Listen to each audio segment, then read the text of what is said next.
Jack, I don't know why you have to put on all your clothes. You're only going to the living room. Wear that nice robe I bought you. For 42 years, I have gotten out of bed and put on my clothes. I detest bathrobes. Why you bought it is still a mystery to me. Now, unless you want to go check on the dog, shut up! All right. Everything is ready, my darling. Do not be afraid. Soon we'll be together again.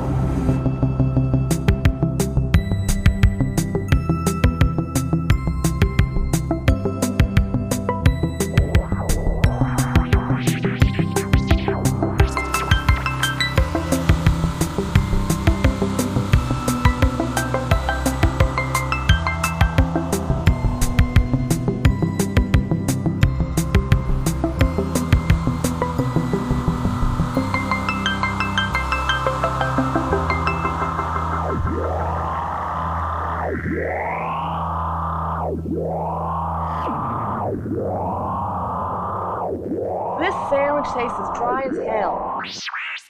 Hello and welcome to Hello, This is the Doom Show. I am Richard. Folks, I hope you're ready to crawl out of a lagoon or a canal with me. And Mark, how are you? I am much better now that I've seen Slithis. Your outlook on life will improve once you've gotten slithed. It's a life changer. It's like Star Wars Episode 10, Revenge of the Slithis.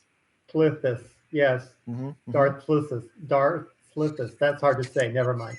This is from 1978, and it is written and directed by Steven Traxler. I know horror fans are very familiar with that name because he went on to be a production manager on Waterworld and Wind Talkers. Yeah, that I don't know why people would. It was sort of a joke. Spoiler alert, because this is a long trailer, but it's kind of great. But it's a great trailer. So we're gonna go ahead and drop this long trailer in here. So just get comfy and enjoy yourselves with this magic. It was a California summer, and in a sleepy little town called Venice, life seemed so easy.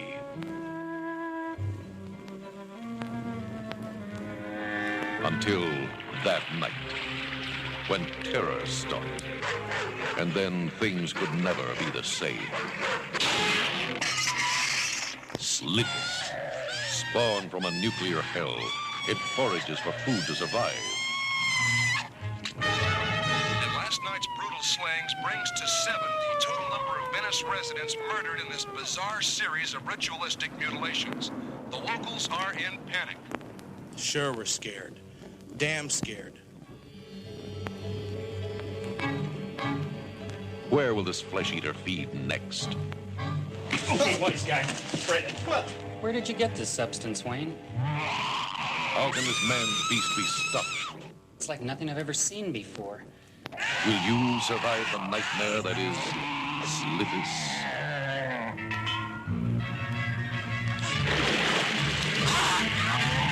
Slithis. Man, I don't know what the hell I saw. You'll scream and scream and scream again as Slithis attacks and the blood runs red. Mr. Connors, why is it murdering people? But what would cause such a change? Why, the radioactivity, my dear. We catch the badass mother. I've got netting that'll hold a great white. I guarantee it won't get away. It's alive. We got it on the scanner again. It's headed for the harbor. Jeff, we're gonna follow it. Head it off before it reaches the boat.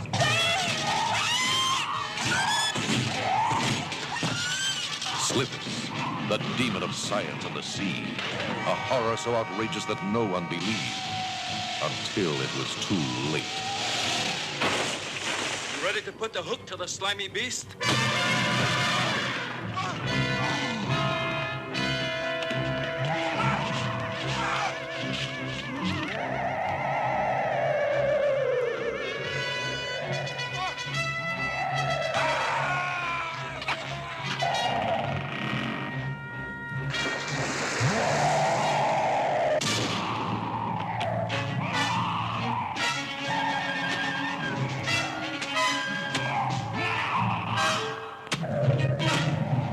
In the classic tradition of Creature from the Black Lagoon and The Thing comes now the most horrifying of them all. Slithis. For this engagement only, no one will be admitted without a Slithis survival kit. These life-saving kits will be available free of charge at the theater box office. My favorite thing about the trailer right at the get-go is talking about how it's summertime in Venice Beach. Mm-hmm. And I'm like, no, people are running around in their winter coats. There's nobody at the beach at all. But my thing is, both Walt and I want to know exactly what that Slithis survival kit was. What does that entail? We will talk about the marketing for this movie and how it almost got people killed. I've got quite a wonderful story from good old Stephen Thrower, his book Nightmare USA, a beautiful book. I really wish they'd re-release it. I'm sure, resourceful people will find a copy online. I'm going to read from the Media Home Entertainment VHS. It proclaims, "Finally, nature unleashes its revenge." And it's IT''S, not ITS. Here's the plot. From the pollution of our nuclear waste came the killer we couldn't destroy. Our worst nightmares come to life with the terrifying, scaly monster Slithis. And that's it. And that's all you get. That's all. Do you think that maybe Slithis actually wrote this, Yeah. and that's why it was so bad, because he had that vision, the Slithis vision? He could the plastic bottle. Yeah. Yes. This was a listener request from our good pal Glenn Del Rossi. If you get a chance, check out his amazing Instagram. Friend of the show, movie collector, cool dude, Glenn Del Rossi. Thank you. Like I said, we're going to spoil this thing, and we've got. There's so much to talk about with this movie. So if we get a little carried away with the plot, folks, bear with us. You're going to freaking love it. A lot of this cast didn't really work again. So I'm not going to get too much into the cast this time around. All I know is there's a lady named Jeff. Okay, thank you. What is that about? I don't know. But they're saying that's the character in the movie. Yep. I don't think that's right. I had the subtitles, and they make multiple references to her name being Jeff. It is Jeff. What is that short for? Jeffrina. Jeffrina. Jeff Lean. Okay, Jeffrey May. So the movie opens up, and we've got a big fluter fluting away, blowing his flute on the music score. I apologize to the composer of this music. This is Steve Zuckerman. He made the music for this, and I thought it was library tracks. I honestly thought they'd source this from public domain, old-timey library, but no, he actually composed the music for Slithis. And it's a professional sounding score, but it's not, I don't like it. Not a big fan of the music in this movie. It's fine. I bet a year later someone gave him his first synthesizer for Christmas, and he's like, oh man, I'll never have to hire flutists again. On a beautiful day in California town, which is funny because if you look at IMDb on the locations where this was filmed, you get street addresses. Like, not just city, county, boulevard, or whatever. No, you get literal street addresses because for some reason you can see lots of street signs. They're very nice street signs in this movie. And Richard, I foresee a road trip for you and I in the near future then. Yes, we're going to do the Slithis location scouting. I hope someone else has done that. I would watch that. I don't want to go to California. It's far away. It's far away, Mark. And Slithis is there. I know, it's scary stuff. Tell us about the slow-mo. I guess I don't quite understand why it's slow-mo other than to kill time. Because, you don't need to see a chubby kid throwing a Frisbee or running in slow-mo, but darn it, you get that. He was husky, Mark. He was a husky child. Okay, so I want to point out, he looked like little fat Mark as a child. That was what I looked like. So I, in a way, inadvertently star in Slithis. You had some memories come back from that, from seeing him. I did. I'm like, oh my gosh, that was me. Except I believe the child was not Caucasian. Right. That's the only thing I can't claim. There you go. Yeah. But other than that, you have witnessed little fat Mark on the throwing frisbee. Yep, and they do this cool sound effect when he throws the frisbee. They like added a weird like woo to the frisbee, and it's very dramatic. And the kids go over the hill, and what do they find on the shoreline of this gnarly? The poor poopets. They've been the dogs. I'm sorry, dogs are poopets in my household. Okay. The dogs have been skinned, and they're laying there, and it disturbs them. So they decide to go talk to. Is it Mr. Payne, Payne, and let him know about the dogs. The death of the dog. But the one dog is clearly breathing. His little tummy is going up and down. So I'm like, oh, what good boys or girls. Oh boy, I was so glad they weren't real. I mean, they were real, but I'm glad they weren't dead. Yeah, no, they were, especially skinned like that. That's amazing. That's amazing. This comes to the attention of our hero, sort of. Wayne Connors is played by an actor named Alan Blanchard. Mr. Connors is a teacher who does not give a shit about his job, or he just has disdain for his students in general. We meet him and his wife, Jeff. Jeff is played by Judy Matulski. And now Jeff, according to the director of this movie, he wanted her to be annoying. That was his intention with his character, which I don't find her annoying. She's just rational. I find Wayne way more annoying. I know. Yeah. But now really quick, so automatically there's a scene where they're in bed and she has so it's a profile. And I thought, oh my gosh, this could be Brinke Stevens. Ooh, she does have that look about her. Good call. And then Wayne, if they couldn't get the actor they got, I thought for sure it would be Bert Convy or Steve Guttenberg. Dude, Bert Convy, I'm gonna go for him over Guttenberg. That's perfect casting right there. Maybe if Greg from Brady Bunch was a little older, maybe him too. But yeah, that's freaking awesome. So they're having a discussion about this whatever's killing these dogs, because he himself found a dog by the water that was similarly flayed or whatever. And he doesn't care about being late for work. He just wants to talk about this monster with her. It's very cute. And then that night, presumably, we see that the monster has a plastic bottle stuck to his face. But that's why he's mad. He can't see. Only in his eyes. Yeah, so we get monster vision, and he breaks into a couple's house. And this movie very confidently shows the monster in shadows, but pretty clearly, especially on the Blu-ray, you can really see this monster. But what's important is this couple. Mark, what is the deal with Jack and his wife? Well, clearly Jack and Helen have other issues other than a sea creature in their house. They definitely have.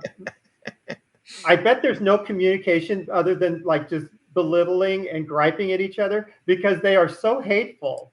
Yeah. They need marriage counseling. I think that's why Slithis broke in, honestly.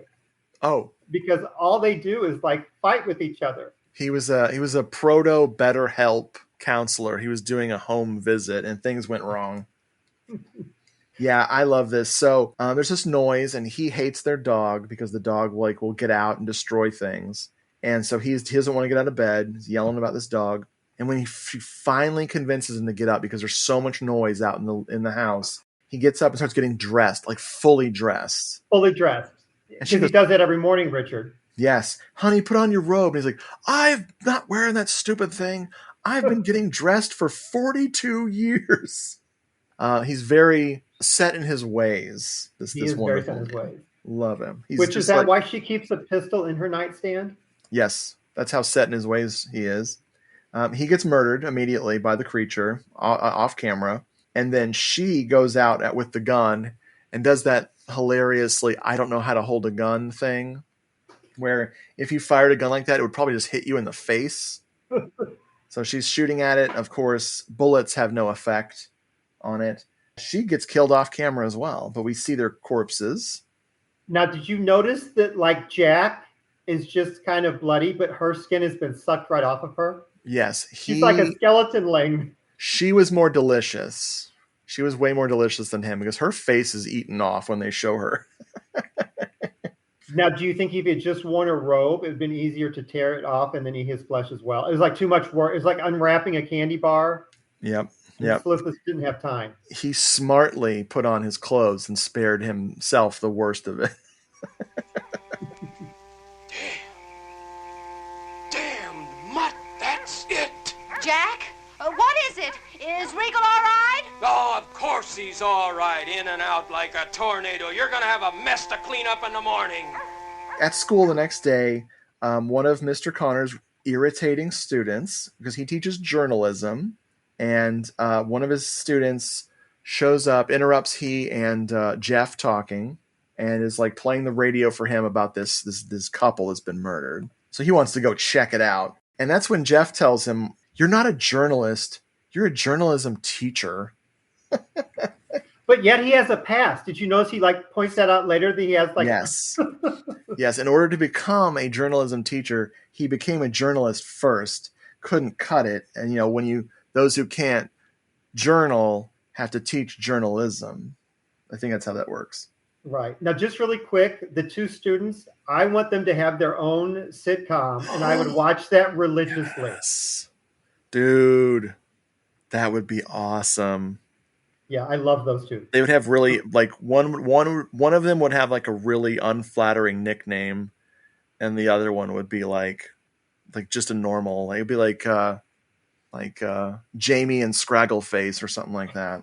See, I was thinking Specs, because she had those white glasses on. Oh, man, yeah. Specs and Scraggleface. This girl does not have a Scraggle face, whatever that is. That's just the first thing I thought of. Anyway, he goes to the house, which is, of course, is unlocked, and is just no evidence markers, I don't think. Just blood all over the floor. And that's when he meets the most important character in the movie. A police officer. What's up with this cop? He's got a cough.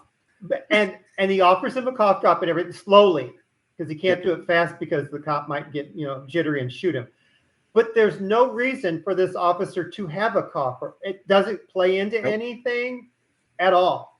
It is an affectation of the character to have this cough, and it gives them something to do because Wayne Connors offers him a eucalyptus drop, and it's just so cute. But that gives him this in to all right, I've started a convo with this cop. We're going to talk about it. The funniest thing I noticed, and I might be mistaken, the cop, his holster is completely empty. There's no gun in his freaking holster that I could see.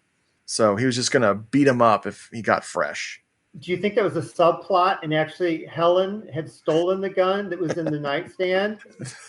Those were his parents. He was coughing from grief. Oh. Yeah, it's sad. Our pal, Mr. Connors, he finds some slime on the ground, and he gathers it to take to my real favorite character of the movie, Dr. John. Dr. John. I love this guy so much. He's like a goodish looking kind of guy. He's a little short, I think, but he has this like amazingly weird voice. Yes. It's almost like if a praying mantis or a stick bug had sex with John Denver. Because he's kind of John Denver-y, but he's also incredibly thin. That's a hottie right there. Would you like to know more about this actor, Mark? I would. His name is Dennis Falt, F-A-L-T. It's not his fault that he's named that. 206 credits. He is a voice actor and a dancer. Is he now? Yes. He has shown up in hundreds of things. Video game narration, video game characters, and he's just like this weird dude. He's got a bunch of dancing credits recently, so maybe he was there to fill out a dance club scene or something. Automatically, when you said dancer, I thought he had to have been on the Carol Burnett show during the musical numbers, because he looks like one of those dancers. You would see lots of chest hair. Yes. The tops would be incredibly tight. Yes. He did the narration for Iron Chef. For an episode of Iron Chef, he narrated some Speed Racer in the 90s. He played 3 characters in a video game I absolutely love called Castlevania: Symphony of the Night, which is just a masterpiece of a video game. Fear has no form. Fear has no name. But now, fear has an address. Castlevania Symphony of the Night for your PlayStation from Konami. But yeah, he's everywhere. This blew my mind. He's got an uncredited role as Soviet submarine captain in Godzilla 1985. So he must have been like living in Japan, or they had scenes with like, oh God, what's his name? Milton Berle. No, I'm sorry, Raymond Burr. Raymond Burr. Oh, Raymond Burr. Sorry, yeah. I got the Ray right. So yeah, there you go. So when they came over to shoot those scenes with Raymond Burr, they shot some scenes with some Russian, aka American actors. So yeah, crazy career. But I love his voice. His voice sticks out to me, which is funny that he became a voice actor. I love it. Once he gets some of this slime to freaking analyze, then Dr. John shows up at Jeff and Wayne's place to not only tell them about it, but also interrupt their game of Baccarat, which I thought was very cute. Baccarat. Their burp Baccarat game. Now tell me, Mark, what's Dr. John got to tell them about this slimy substance? It's just endless exposition. Like everything you need to know, he just dumps it right on them right there. I guess most importantly, no, wait, is he the one who brings up the radioactivity and or occultist? Or is that what everyone... Yeah. So I'm like, how do those two correlate with each other? Like I've never once thought of Satanists messing around with radioactivity. But they should. Apparently they should. Yep. They're doing it wrong without it. Now, I'd also like to point out just how sexy Wayne is in his denim jumper. Holy shit. Thank you for remembering to mention that, because I was going to forget. You know, he's got his hands in his pockets of what I thought was his jean jacket. Then the camera pans back, or he walks, more into frame so we can see the whole outfit. And yep, denim jumper. And Lieta goes, is that a Canadian tuxedo? But not only, is he wearing that, but I'm thinking it's gotten him sex. It's worked because Jeff is still sticking around. Yes, it is tight. It's a tight jumper. My favorite thing about Jeff during all this stuff, so John is laying down this giant freaking exposition, like you said. They keep cutting to shots of Jeff smiling with a little bit of incredulity in her eyes. And then sometimes they cut to her and she's not making any expression at all. Like she's waiting for action. Yeah, Richard, she just didn't understand it. It was so complicated. None of it made sense. What? Sorry, Jeff. About 20 years ago, a nuclear reactor at the experimental test facility at Lake Sherwin, Wisconsin, was discovered to be leaking an infinitesimal amount of radioactive byproduct into the lake. This installation, by the way, is the forerunner of our modern-day nuclear power plant, like the one 2 miles down the coast here. What has this got to do with the mud I found? Well, now stay with me. This is the background phase of a two-part story. Next, we cut to some bums, and I don't mean butts, although these two bums have butts. They're sleeping by an old boat, drinking and sleeping by an old boat along the canal. Mark, tell us about these cool dudes. Well, I have my questions about the one cool dude, but we'll talk about that later. Anyway, so yes, the one, and they're on tires, two discarded tires. And it bothered me that the one had his back pocket of his jeans cut open, but was it his underwear sticking out of the back?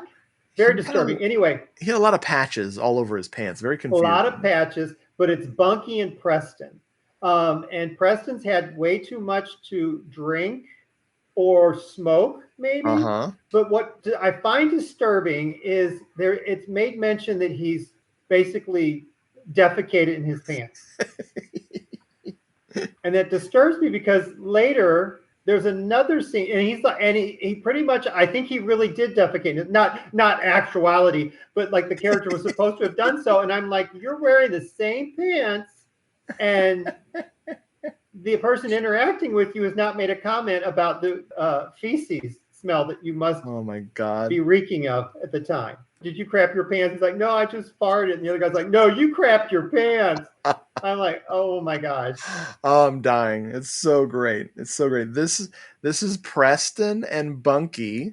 Mm-hmm. Now, Preston, he looks so much like another actor who he was the shitty boyfriend from Candyman. Oh, I'm trying to yeah, remember that actor's name, and I I couldn't. recast him as Jeff Conway Ooh, it's good from casting. Taxi and Grease. Let's see. I can't even picture the shitty boyfriend from Candyman. He looks to me like Xander Berkeley. Xander with an X from Candyman and Air Force One, Terminator 2, big time. I thought this was him like really young, but it's just his brother from another mother playing playing Preston. But yeah, what was he doing in 78? Was he even acting by then? No. He wasn't even conceived yet. No, he was conceived in 1981. He was the grown-up son of Joan Crawford in Mommy Dearest. Oh my gosh, I love Mommy Dearest so much. Yep. So yeah, Xander Berkeley, not in Slithis. Some guy who vaguely looks like him. Now he's in Slithis. But yes, I love this conversation with these two. It's just so great. You cracked your pants? No, just farted. You cracked your pants again, God damn it. Bunky, he has to go take a leak, so he leaves. And while he's walking away, he starts seeing some bubbles. And then Slithis jumps out of the water and he falls on his face and breaks a bottle and runs away. But he survives. Off camera, we find out that Slithis has killed a young lady. He's got a taste for flesh and he can't be stopped. This is the section of the movie I call Desperately Seeking Bunky. Where Wayne Connors, he manages to talk to Preston at the canal, and then he's asking him where his friend is, so he goes looking for Bunky. And what happens when he goes to some Venice Beach, spirited residents of Venice Beach at the park? Well, so they are. I'm assuming they're alcoholics. Yes.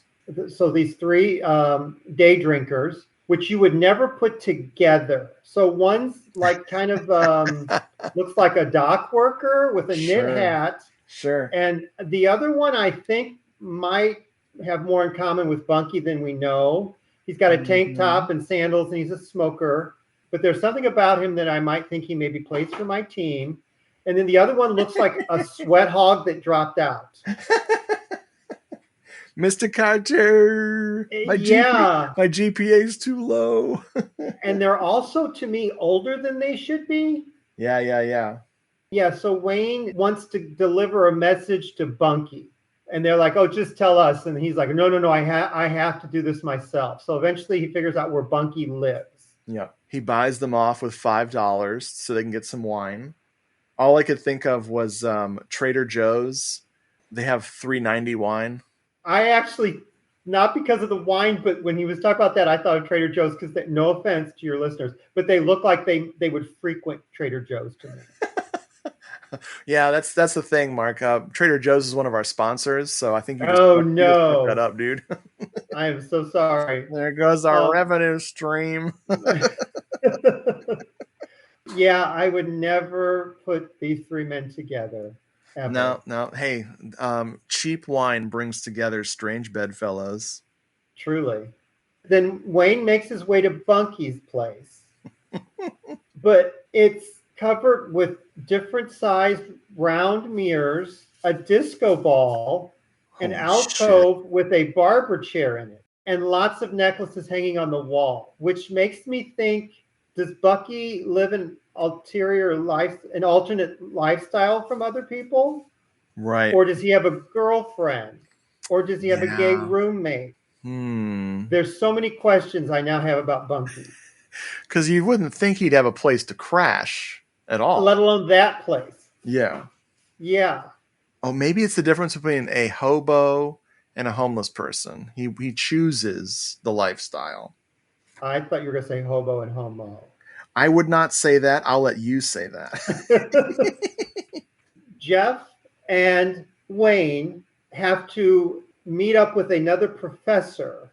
Yes, thank you. I almost forgot this guy. With his bizarre, it's very Californian because it's all like knotty pine, but it's like dome shaped and it's filled with like macrame and mobiles. And thank you. Professor has like an incredibly messed up face that no one acknowledges. And it's not really talked about why he looks like someone threw acid on him right before they came over.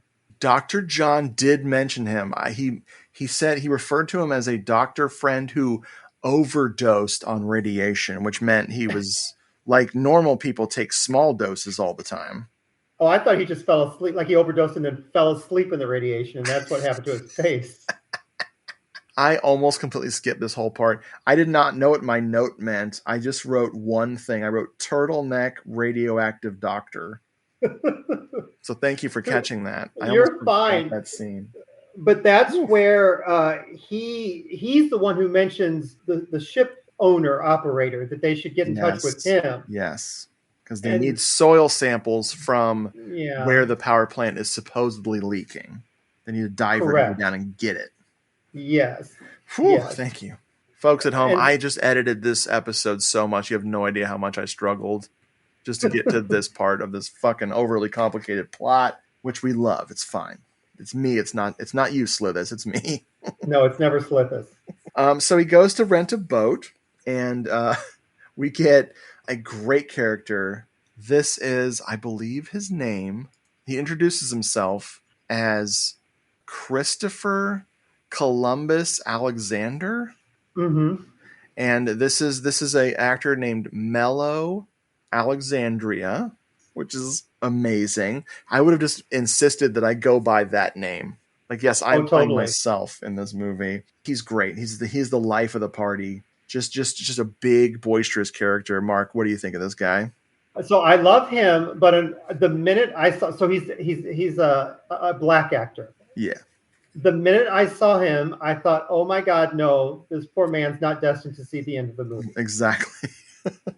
Typical in horror movies. Correct. But then we're also treated to an incredibly awkward first interaction between Wayne and Christopher Columbus Alexander. It's 78. Yeah. And so you can't really look at it through today's eyes. You'd have to look at back from the 70s where the race relations were still uncomfortable. Like they didn't quite know how to interact. Like probably Wayne's only other interaction was maybe watching Good Times. Sure. The avenues for white people to pick up on black culture were much smaller. Right. It's so strange. And I believe that Christopher even drops the N-word. He might have said something like telling Wayne how he must see him or something like that. The handshake was awkward. And he's like, we'll do it the white way. It was very. And I thought, what? Awkward. Very awkward. Very awkward. Yeah. But they became fast friends. Yes. They have Slithis in common. You know, I don't know how to take you. Be cool, and maybe we'll learn about one another together.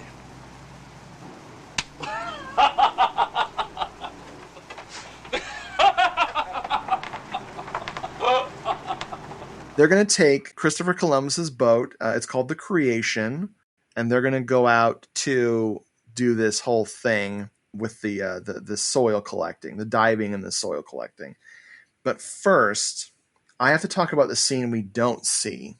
So there's a quick moment where Wayne is talking to his wife, Jeff, and he says something to the effect of, man, I still can't believe how much crap the detective gave me about reporting this stuff. In my head, I did like a whiplash with my head, like, sorry, what? He references a scene we don't see, Mark. So when we meet the detective later, the detective is his own movie. But yeah, we were cheated a scene with him earlier because he knows who Wayne is when we see the two of them in a scene together later. So they cut some shit. Do you think they did, or do you think they just mentioned it? And scenes were edited out of order later. I wonder, or they just like, oh, we'll drop the detective here. We'll put that hint in the viewer's mind, and then we'll show the detective because we'll talk later. That makes more sense. I like that. So tell me about turtle racing. So we're treated to a bar full of people who are actually betting on turtles.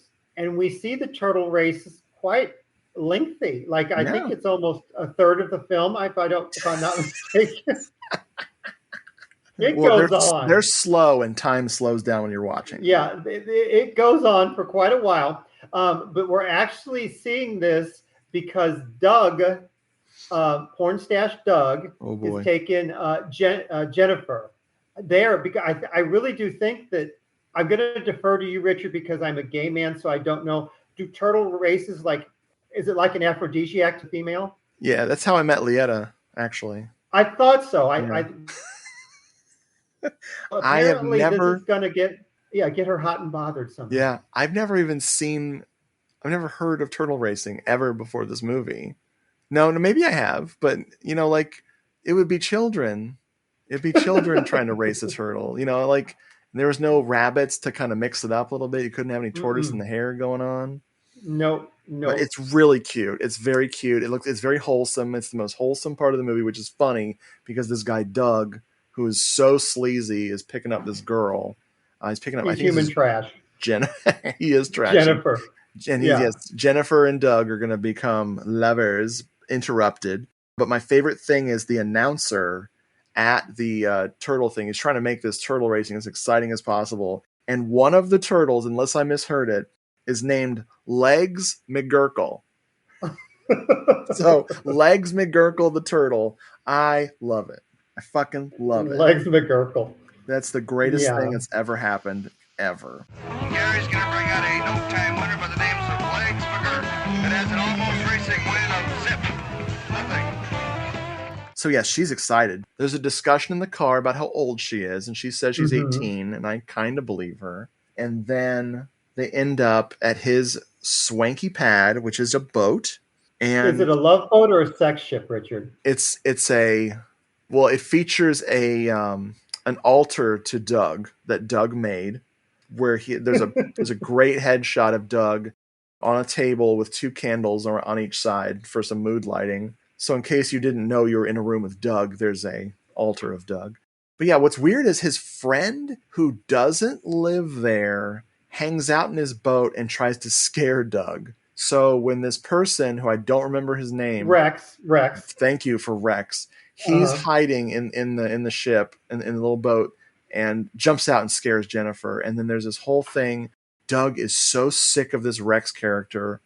What is their relationship? I don't understand. Well, because also Rex, to me, sounds. I think this is like got gay undertones to it. Yeah. Because Rex also sounds like he might know Bunky.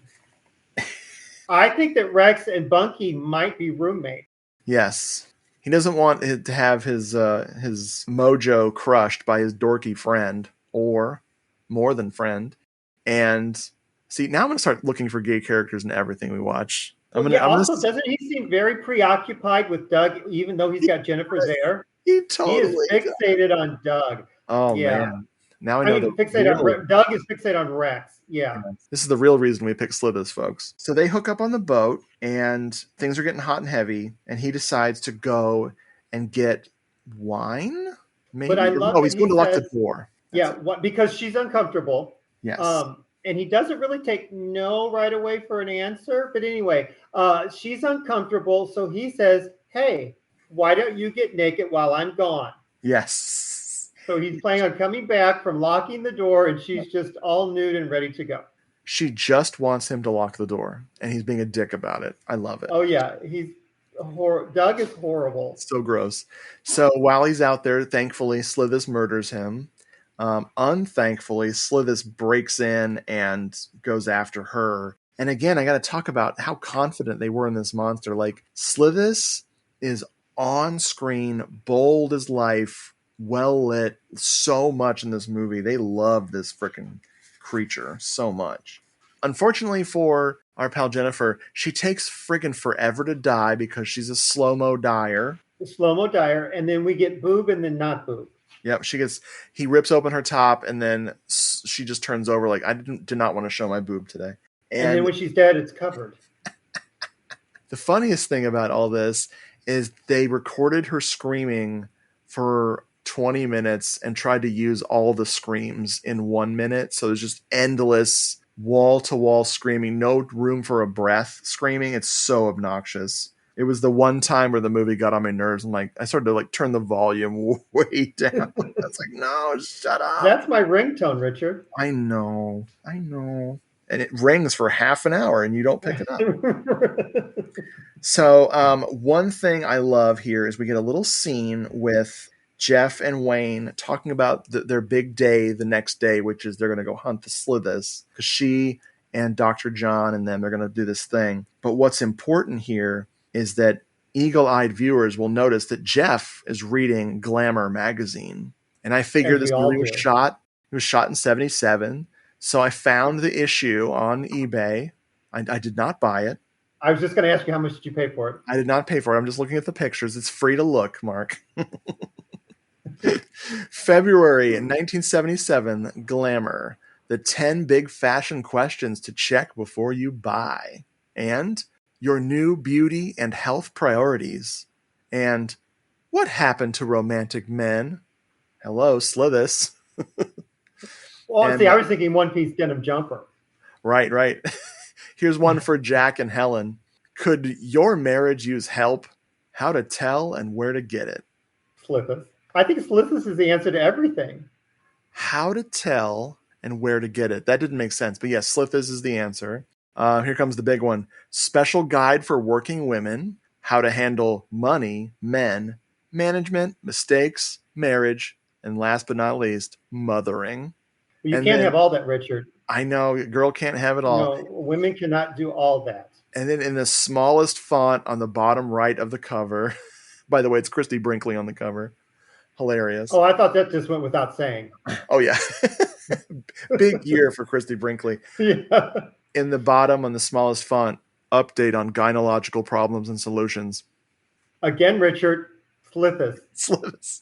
He's the cause and the solution. Oh, my Lord. I found that very fun.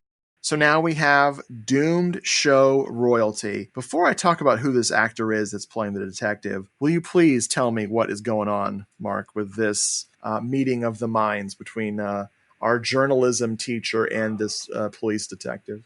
So the lieutenant has already had enough of him from before, but we never saw. But now I feel that this actor is in a different movie than everyone else. So just in my mind, I know this can't physically happen because of Christians, but in my mind, Charles Nelson Riley has made it with Harvey Fierstein. And that's their offspring is the lieutenant. He's amped up to like 12 when everyone else is maybe at a 4. He's just so upset and distraught, but he belongs in like a Sid and Marty Krofft show, like H.R. Puffin stuff or Lidsville or something. He is wonderful, deserves his own movie. So not in vibing in character with anyone else. He's not like vibing or jiving with anyone else's mojo that they're putting off. He's in a totally different film. And I almost wonder if they didn't have this actor and they wrote Slithis all around him. And that's why everyone else is so not as interesting as the lieutenant, because he's amazing. Oh, yes. Good call. That's funny. So this is High Pike, Hypyke. His biggest movie ever is Blade Runner. In Blade Runner, when Harrison Ford is shaking people down at this bar with all the ladies dancing with the exotic snakes and whatnot, his contact there is a sleazeball named Taffy. And you would never connect this actor as the same person. Not only does he have totally different, he has no facial hair as this guy Taffy, he has his hair slicked back, and it's like he's channeling a 1940s sleazeball noir baddie. And it's so different than what the insanity that he's doing in Slithis that it's like two different people. The reason he's doomed show royalty, however, is from a little episode called Hack-O-Lantern that Jeffrey and I did many years ago. And he is the evil grandpa in Hack-O-Lantern. He's go to hell, Bill. He's that guy. And he's amazing. He's more like that character in this than he is in Blade Runner. But this is so crazy. This is like, I have to pause the movie for a minute to catch my breath from this performance. It's wild. I'm going to play some of his dialogue for you folks. You have to hear this shit. It's crazy. Like you said, they made the movie around him. I feel like they let him write all of his dialogue because he doesn't talk like anybody else in the movie, to a point of like exaggeration. It's wonderful on so many levels. Thank you, frickin' Glendale Rossi, for picking this movie, because I did not know. It would have taken me years to get to Slithis. This is great. And if I were not dissatisfied with this mutilation theory myself, you would not be sitting in my office at this time. But I do not believe one word of your slither story. Slithis. Oh, pardon me. Slithis story. Now it's nighttime, and it is the hunt. The hunt is on after a hilarious discussion between John, Christopher Columbus, Connors, and Jeff of like just terrible editing scene. It's like a montage almost, but it's like the same conversation done as a montage. I've seen this in movies done subtly, where someone has to exposition dump and they cut to 3 locations. And it's one of those things, it takes your brain out of the movie a little bit. You're like, okay, this is a fun way to make an exposition scene more tolerable by moving people from location to location. But you think about them pausing mid-sentence, getting in a car, driving 30 minutes without saying a word, going to a new location, and then starting up the conversation again. But this is cut with a razor blade. This is a rusty razor blade. This is so awkward, the 4 of them talking. And I wish I was there. Because that's the thing. Like, this was a tough movie to shoot. We'll talk about the scheduling. But this part looked like it was a freaking blast to be a part of. I love it. At some point, Christopher Columbus says, "White boy, please." And I loved it. The monster hunt is happening. Christopher Columbus and Wayne are on the boat. For some reason, John and Jeff are on the water, hanging out by the water's edge. And they have to run for their lives because Slithis is coming after them. Where do they go? So they're in that station wagon. That like beautiful station wagon. Whenever I see movies like this, I'm like, yeah, but then like Slithis like just keeps pounding on it. Yeah. And then eventually rips off the door. Yep. Well, I really don't know why they didn't get out the other side, because he was pounding on the one side and just exit through the driver's side, but they didn't do that. A series of like misfortunate events take place afterwards, because the station wagon goes off a cliff and explodes. But before doing that, it backs up into another car who just happened to be in the wrong place at the wrong time. And that one topples over. Yeah, they knock a poor innocent couple. It's like their car goes down the dunes. Like, yeah. Oh my God, it's so funny. But luckily, Dr. John is not harmed. He still survives. God. I was so scared. Thank God. Yeah, as was Jeff. They managed to survive, and Slithis, they've been tracking Slithis and throwing some gnarly looking fish head chum into the frickin' water to attract Slithis. And they've been using some sonar, which we never see. We just hear going bloop, bloop, bloop, bloop, bloop. And it comes after them. So it goes after Christopher Columbus and Wayne, and they have a big battle royale on the boat. And your theory about is our black character going to survive does not look very good, because looks like he's having his guts eaten. But they didn't want to kill his character because they wanted to make a sequel someday. Thank you, trivia. And so despite looking dead, he's okay. They managed to quote unquote kill Slithis, and they decide to, oh my God, I'm skipping the most important characters. Nick and Mike. Oh my God. So we get introduced to Nick 2 and people. Mike, the characters that were supposed to, yeah. Somehow these 2 guys who are just like deckhands for Christopher Columbus, they get lines of dialogue and everything. Like they get awkward shots where they're introduced. They look into the camera like, "Hey, what's up?" Then they get lines of dialogue and then they're immediately killed. It's so weird. Immediately killed, yeah. Well, I can't remember if it's Mike or Nick, but like Slithis actually like, he gets hung upside down and Slithis like kills him, but then also bites his stomach just as the last insult. Chewing on them guts. Yeah, at the end, they went through all this trouble, and like they're debating whether or not they should keep the thing or throw it overboard. Yep. And I'm like, hello, you keep Slithis. You don't drop him back into the water. No, and plus this proves your crazy bullshit theories. Right. That, yes. So they throw him into the water, and seconds later, Slithis, his arm shoots out and grabs Wayne by the leg, and he screams. We get a freeze frame. The end. Woo! Which I'm so sorry. This is like after the fact. But No, it's during fine. the fight scene, did you notice that Slithis' arm came and went? What? Go back and watch it. I think that Christopher Columbus Alexander was supposed to have cut it off. Because there's certain scenes where Slithis doesn't have his arm, and then he's like, and he's got his arm again, Holy and shit. then he doesn't have it. It goes back and forth. Please go back and watch this. I will. They must have screwed up. They must have forgotten to shoot something, or so blatant.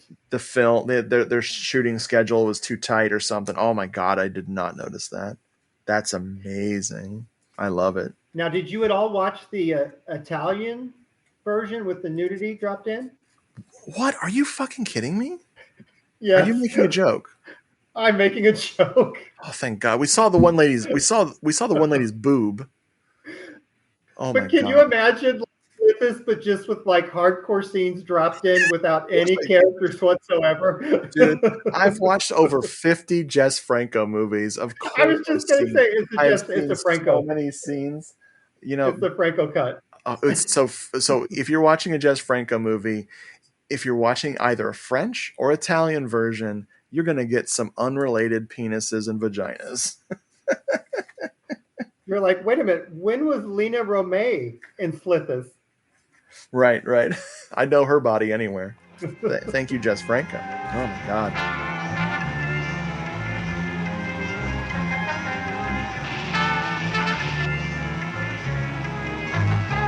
So yeah, I have a lot of trivia. I'm going to try to make this quick, folks. This is insane. So first up, this movie was shot in 12 days with 15-hour shoots a day, of course, because that's what you need for Slithis. The actor, his name is Win Condict, which that's a crazy name. But this guy was sewed into the suit for the entire shoot. I feel bad for him. The lady who made it was a non-professional. She was a seamstress and some kind of sculptor or something. But yes, she made this very uncomfortable costume that he couldn't get in and out of every day. So yes, the director. What was home life? Oh yeah, like when he went home, what was home life like for Slithis? No, I think they're exaggerating. I think he just had to be in it for 15 hours. I was excited to see like Slithis like mow the lawn and then make sweet love. Yep. Or he put his clothes on because he always puts his clothes on when he gets up in the middle of the night. Always, and he's not going to wear that robe. The film was given an R rating from the MPAA, so the filmmakers trimmed it down to PG, and then resubmitted it, got the PG, and then before they screened it, they put all the gore back in. So people were going to see an R-rated movie that was rated PG. There's a fan-made sequel, and I put this in quotes, sequel on YouTube called Behold the Slithis. I found this by accident. On YouTube, Behold the Slithis. It's a feature-length movie shot on video cameras, made by some kids with help from adults. I didn't watch it, but I skipped through it. It's crazy. This was a fan-made love letter to the original Slithis with a monster suit that looks vaguely like the Slithis monster. So, shout out to whoever those kids are who made this movie. Behold the Slithis, 2013. But that's not what I got from Stephen Thrower's Nightmare USA. Let me jog my memory real quick here of all this. There's almost too much here. So for about 5 pages, he talks to the people who made Slithis. Mr. Stephen Traxler was a Vietnam vet. He wanted to be a filmmaker and was doing some local theater and stuff like that, and then got drafted, went in, was a decorated war hero, survived Vietnam, came back, and figured his best way to get into the film industry was just to make an independent movie. So he wrote Slithis and shopped it around for years, and finally got lucky and found a bunch of investors to make the movie. So he raised $100,000 and shot this thing with, non-professionals and some professionals, local theater people, and got a terrible distribution deal. One of his producers is named Dick Davis, and Dick Davis was a character. Aside from stealing most of the money, they made a lot of merch. They made the Slithis survival kits, which Mark had the great question of what the hell's in that? I pictured tartar sauce. Ooh, there was a Slithis. That's funny. It's vinegar, the malt vinegar, once you fried up. So you could join the Slithis fan club. A lot of this merch was never mailed out to anyone. This Davis guy just pocketed the money, but he was like a really loud braggart who would hype up his connection to famous Hollywood types. Like he swore he was friends with Mickey Rooney. And let me find this here. That was really funny. Pia Zadora. Davis was described as a small man who is loud and obnoxious, and he used to laugh loudly and say to people, "Let's be friends now because the fucking comes later," which turned out to be prophetic for everyone else involved because he took all the money. But the best piece of trivia here is Traxler was having trouble getting distribution deals. So he had the money, the movie was made. He was able to going to be able to show it at a drive-in, but he needed to promote it big time. So he went on the local news. He went on radio stations. He took out ads in the paper to promote the debut of Slithis, and made up a bunch of crazy shit about what was in the movie and kind of overdid it with the hype machine. So the night of the premiere at the drive-in, thousands of people showed up. And the promise was that the monster was going to make a personal appearance. As the night wore on and more and more people showed up, they called the cops to help with crowd control. Because at the foot of the screen, there's a little stage, and it was going to break because there were so many people crowded against it. And then instead of having the monster walk across the stage, because they knew people would get killed if the monster went on stage, they had the monster stand on a building nearby the theater, and they pointed all the spotlights at the monster, and everyone rushed to go get the monster. Like, because they wanted to like touch it or something. So they'd kick the ladder away so people couldn't climb up and get to the monster. And the only thing that stopped the riot was they turned the movie on and everyone ran back to their cars to go and sit and watch it. That's the power of Slithis. That's the power of Slithis. Man. Slithis slips in and never pulls out. Mm-mm. That should have been the tagline. The other one was Behold. Behold Slithis was the other Behold one? the Slithis, 2013. But yes, Traxler never could make his sequel to this movie. It was going to be about Christopher Columbus because he was so taken with that actor. And of course, who wouldn't be? He's great. He wanted a movie that's starring him hunting down the Slithis for killing Mr. Journalism teacher Wayne Connors. But then he has to work with the lieutenant, so it's just the lieutenant and Christopher Columbus. Yes. So, or Dr. John. It was Dr. John, Jeff, and Christopher Columbus. Let's assume Wayne Connors didn't survive his mauling by the Slithis. But man, Jeff be in mourning. She ends up in Dr. John's arms, man. Prolific voice actor, Dr. John. Oh man, but that's all my trivia. It was just so much. As usual, Nightmare USA, it's overwhelming. I could have gone into so much more detail. I wanted to give you guys the not abbreviated enough version of what I learned. Oh, Slithis. Oh, but Mark, what do you think about this one? So I love Slithis so much. I think Slithis was one of the very first Blu-rays that I paid a ton of money for to get the slipcover. The old Code Red one, right? I think so. I love Slithis. I love aquatic horror, and it's kind of aquatic-y, and it's kind of hoary. Sure. But there's just something about Slithis. I think the fact that you could just tell that the person making it really did it with heart, and he felt like he was really doing something like worthwhile. It wasn't just thrown together. Yeah. And good God, I love that lieutenant. Sure. Yeah, and I think in retrospect, the director is like, "Oh, we knew it was bad, blah blah blah," and I'm like, "I think you thought it was good back in the day." No. Like, he's kind of trying to admit it has its faults. I'm like, fuck that. It's great. Yeah, this is No, a it's great wonderful. first time watch for me. Oh man, I was so excited. This is just fun shit. I love the broken editing with this. There's some corners cut that's great. Referring to a scene we never see that was probably important or not is great. I love when that happens. But yeah, this is consistently entertaining. This movie, I always check to see how much movie I have left. I'm one of those weird people just always is just I want to know how much movie is left because I'm very interested in pacing and how time flies. Like when you're watching a movie and you're like, good Lord, this is like we're about to get into the climax of the movie and you've only seen half an hour of a 90-minute movie. You're like, oh crap, what are they going to do? This movie, I was like, they don't have much time left because I didn't check until like hour and 10. I was like, wow. So yeah, they made a very good, very good. They made a movie with some rather good pacing. I think it's fun, even with the exposition, because the exposition is amazingly silly. And the turtle race, don't forget that. The turtle race, I wanted more of that. That was so wonderful. Legs McGurkle is now on the on the freaking Doom show, Mount Rushmore now.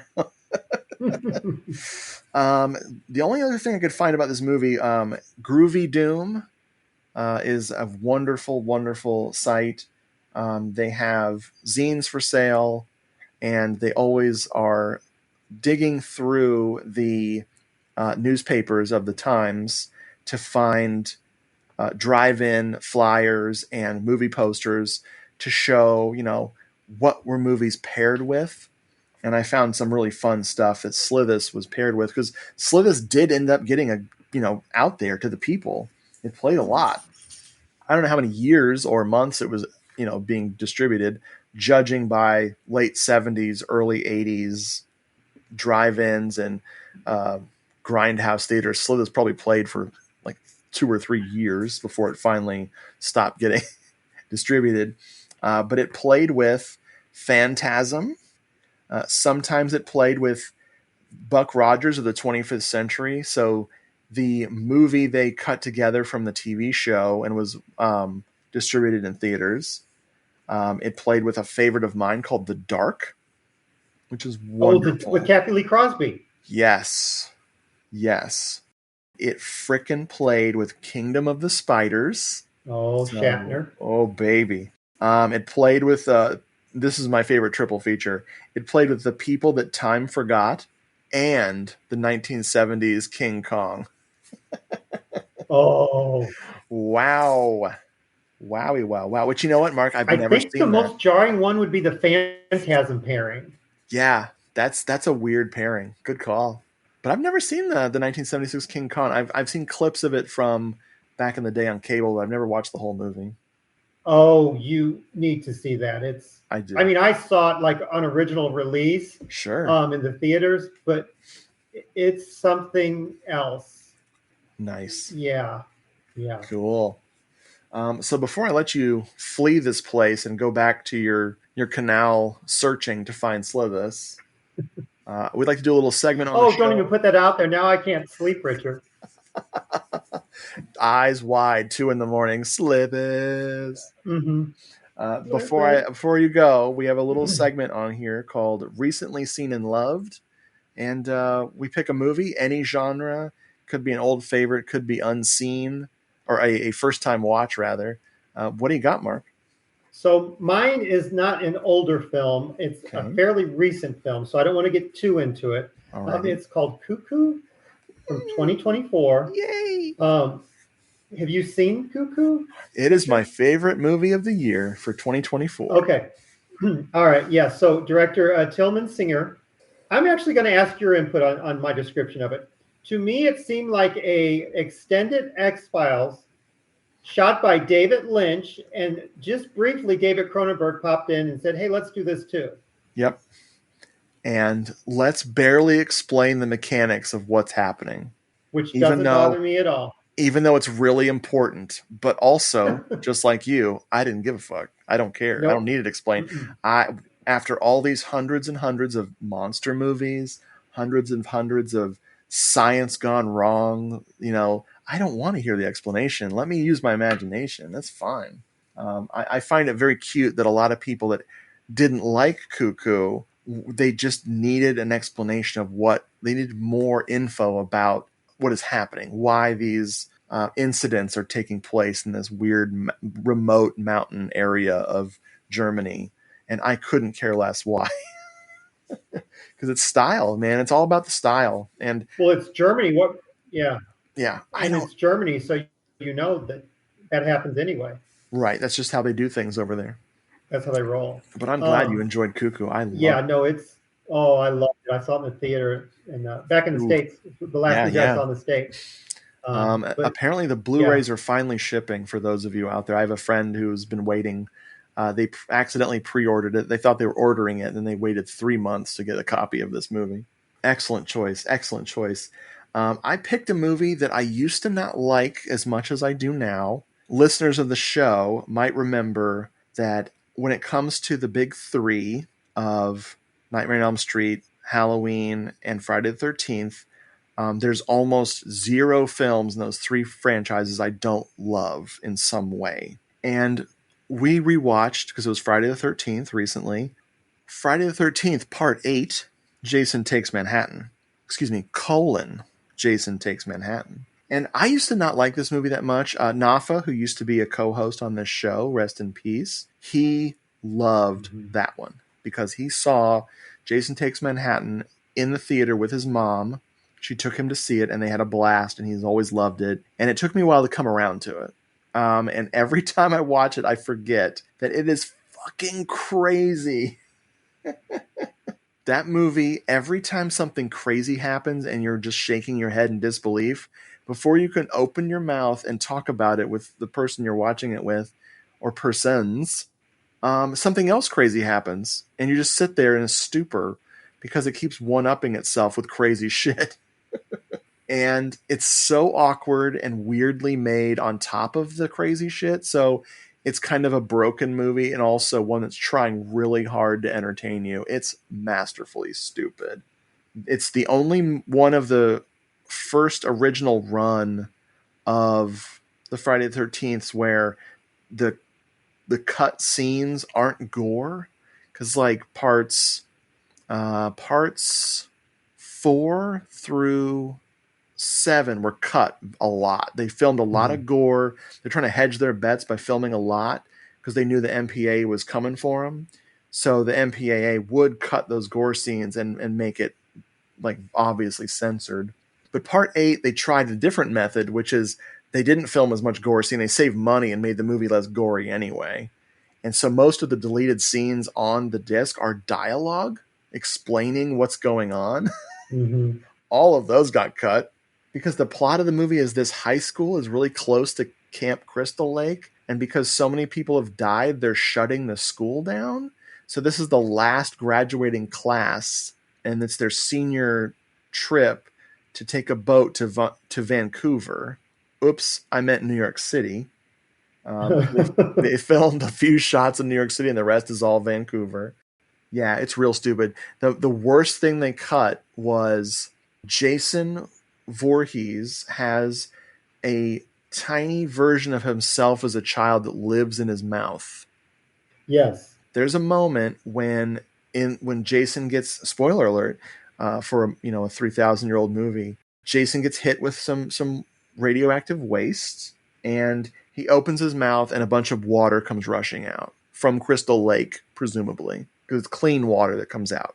And they cut a shot they made a giant Jason mouth and had this little kid actor struggling to get out of the mouth. And the movie's so weird, why not leave that part in? Like, they're crazy what they cut. I don't know. Anyway, I would love to see a new edit of that movie with all those crazy dialogue scenes put back in. Makes you wonder if someone's done it like a fan. Dude, if I had the time, if I was retired, I'm not giving you any hints here, Mark. I was just going to say. But if I was retired and I had nothing to do, and now I don't believe fan edits are a bad thing at all. I've known people are silly about that's like trying to like create a new reality for frustrated film fans who are never happy. It's like no. It's a thought experiment. I would love to just see what the movie would be like with those scenes put back in. It doesn't replace the original. It's not like George. It's not like George Lucas tinkering with. I was going to say, unless George Lucas gets a hold of it, and then we just the original Jason Takes Manhattan we never get to see again unless you own an old VHS copy. You got to give George credit. He told everybody when when those Blu-rays came out of the original Star Wars trilogy, he's like, "This is the last time you'll be able to buy these," and it was. We didn't know about McClunky. Oh. Anyway, enough McClunky. Mark, thank you for joining me today. You are totally welcome. I always love joining you. Yeah. Slithis was just prime fodder to be talked about. Unless you're me, and I couldn't talk about anything today, but the listeners won't know what I struggled with. It's the power of Slithis. Yeah, man, I still got Slithis in my system. Folks, thanks for listening. Take care of your pet Slithis. Don't let them into the frickin' canals. Please don't. Don't let your Slithis grow up to be cowboys. I really am concerned because I also have 2 dogs. I'm just like dangling, like fate. I'm tempting fate. I'm like, come on, Slithis. Come on. You've got to make fake dogs. You've got to have some standees. I'll get a hand puppet. Stand-ins. Anyway, I'm going to stop recording. This needs to stop.